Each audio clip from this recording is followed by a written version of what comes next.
physically study what areas they're penetrating your market. Now, there are a lot of sophisticated programs. I am not a sophisticated guy.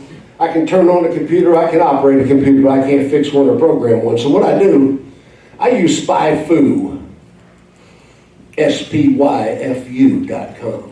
Like Kung Fu, only SpyFu.com. It'll give you a layman's wording on what your competitors are doing, who's penetrating your market, how much they're spending. SpyFu will give you a complete readout on who's getting into your market. There are more sophisticated programs that are probably more accurate, but for the layman, that's the best. Give me another slide, guy. What are the disruptors in your market doing? You know, if you listen to some of your vendors, they talk about the dealership model as if you are obsolete. I'm speaking next end of this month in Denver, Colorado at the Innovative Dealer Summit. I'm the co-keynote speaker with Brian Benstock. And one thing I found out is they're talking about you like you're already dead. You listen to any one of them, Cars.com, you listen to Auto Trader, they're talking about the dealer model as if we are already deceased. And some of our vendors are working to speed along that demise. You know, they're trying to totally sell cars online. They're working on that. Tesla even went to that. And you know what? It hasn't worked so far. They couldn't figure out F&Is, and now they're just trying to kill F&I. They couldn't figure out how to do F&I online, so now they just want to kill it. You know, do it online, and they're talking about ways to do that. Carvana. Oh, I despise Carvana, run by convicted felons. Well, I didn't make that up. Google that up one time. Mr. Garcia was part of the big savings and loan scandal of the 70s when he only got out of his case by ratting out his fellow people like Charles Keating. Yeah.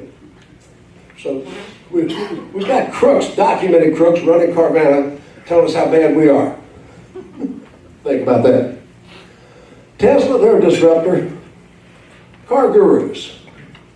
That's a love-hate relationship. They do a great job of getting ahead of you on Google.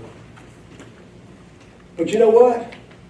They have embraced Carvana, and there might not be a Carvana store within 500 miles, but Car Gurus has a #1 in your market. Think about that.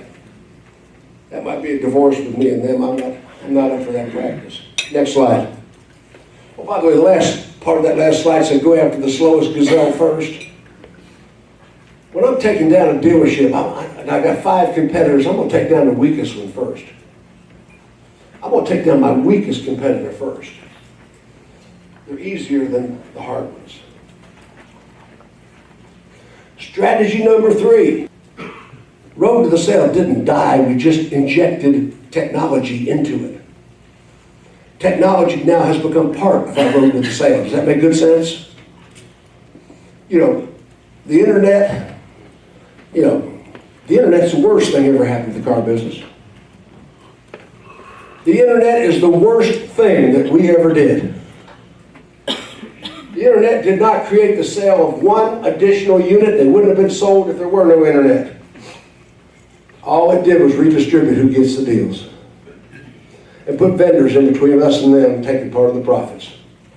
In some cases, most of the profits. So the internet didn't help us if you were already a good dealer.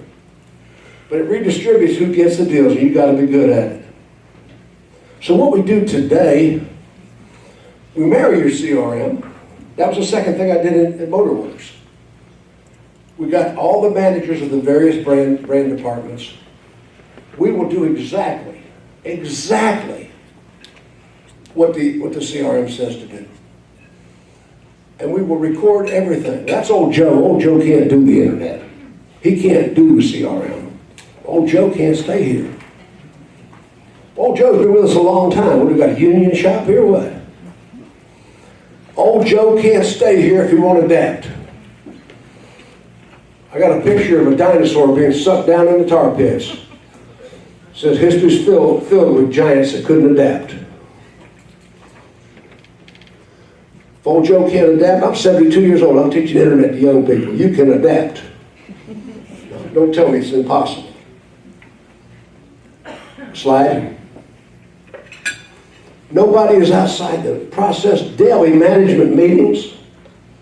Every single day, we're going to have a management meeting. You know why we're going to do it? Because our competitors don't do it.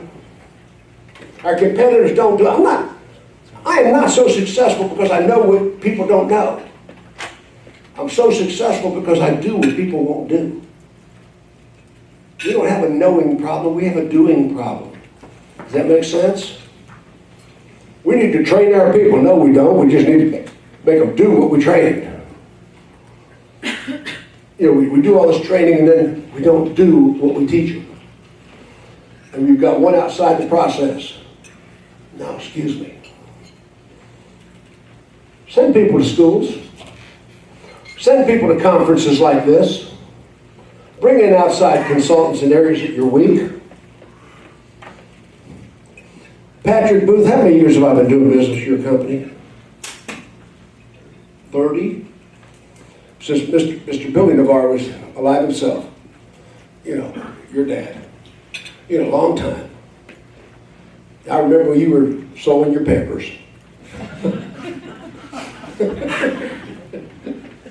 Hey, don't laugh, it won't be talking too long before I am.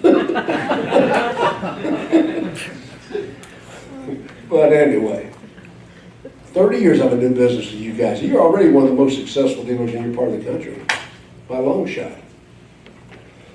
When I started this business, I thought every loser in the world was going to hire me. I said, wait till these dealers that are losing take a load of what I got to offer. They didn't hire me. The losers continue to lose. The dealers that were already super performers were hiring me to be better. It wasn't what I thought it was going to be. Send your people to school. I've had to do it, well, I hate to train them and have to go somewhere else. Well, Zig Ziegler, who I'm no relation to, he passed away, he was a good friend of mine. Zig Ziegler said the only thing worse than training people and having them leave is not training them and having them stay. Right? Train your people. Pay to educate your employees. Do what you learn. Next slide. Strategy number 5. Immerse yourself in your community. I go into dealerships that have a strong AutoNation presence. And you know what I tell people, the consumers? Well, yeah, we're a local, we're totally involved in this community. Now that dealership you're talking about is owned by AutoNation with their mercenary managers. Mercenaries. Think about that. We're involved in your churches, your schools, we support your little league teams. We do things for you, with you, about you. Immerse yourself in the community. That's where the BDC comes in. The Business Development Center is a communications center. You communicate with the consumers, outbound and inbound. Always. Next slide, Jay. When I'm in a dealership, I legislate likability. I legislate friendly. Integrity and honesty. You don't need to lie, cheat, sneak, deceive, or misrepresent to sell cars. But you got to learn what to say to the people. I became famous not for processes as much as word tracks. Things you say to the people. The consumer says this, I say that. It's not memorization, it's conversation. Talk with the people, not at the people. Making good sense? Legislate respect. Don't disrespect a customer. Well, Mr. Ziegler, they got bad credit, they're bogues. We used to have derogatory names for customers with bad credit. Bogues, drex, roaches, credit criminals, get-me-dones. Remember that? We say bad things about them. Bogues, drecks, roaches, credit criminals, bandits. I was a keynote speaker for the Australian Dealers Convention. And I'm talking about bogues, and some Australian guy said, "What's a bogue?" I said, "A person doesn't pay their bills, credit criminal." And somebody in the back of the room, he's talking about a bumpy. Even Australians have slang words for bogues. Bumpies. He got bumpy credit. Okay. One thing about bogues, they know who they are. They've received mail about it. They've seen tow trucks skulking around their driveways. One thing about somebody with distressed credit, I'm here to help you and I'm going to respect you. But lose that attitude. One thing we got today is BWAs, bogues with attitudes. Right? Now you're in an independent life. You got bogues with attitudes. And I have to tell them, look, I'm trying to help you lose that attitude. I personally didn't buy all that shit you didn't pay for.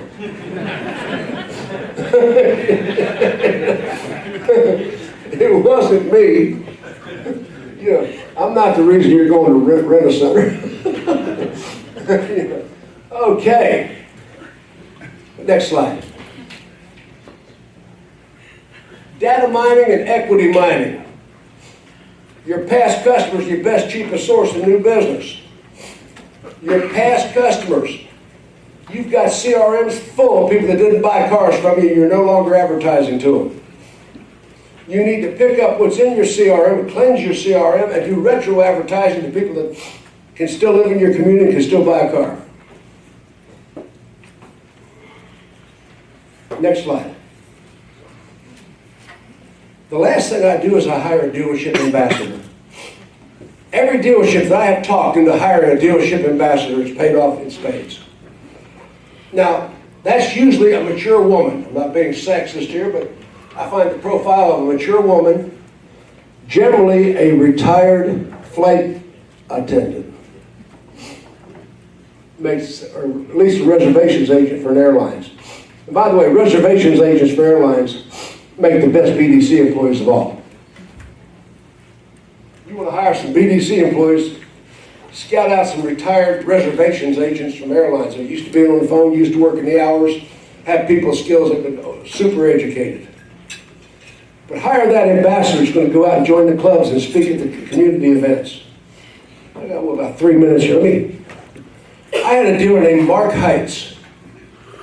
Anybody Oklahoma here? We're Oklahoma dealers. Okay. Mark Heights was in Norman, Oklahoma. He built this magnificent Chevrolet dealership. Probably about 15,000 foot footprint. Acres of cars.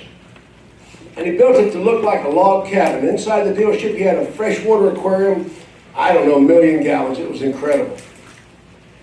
He had an auditorium built on his grounds that local community people could have events. He had like a little stadium that the high schools were competing to get. He had conference rooms built into the dealership that local civics groups could use his conference room. His CSI was through the roof. He was selling 400 cars a month at incredible grosses. And then Alan Beatty from General Motors decided his dealership didn't meet the little blue front. And he had invested so much money in building up Chevrolet in that market. He sold the dealership rather than tear down what he created. Got out of the business. Because the factory doesn't get it. They just don't get it. Those are the 5 things I would do. Now there's a lot more I would do. I would teach processes and all sorts of things. But those are the 5 main strategies I use. How did I do?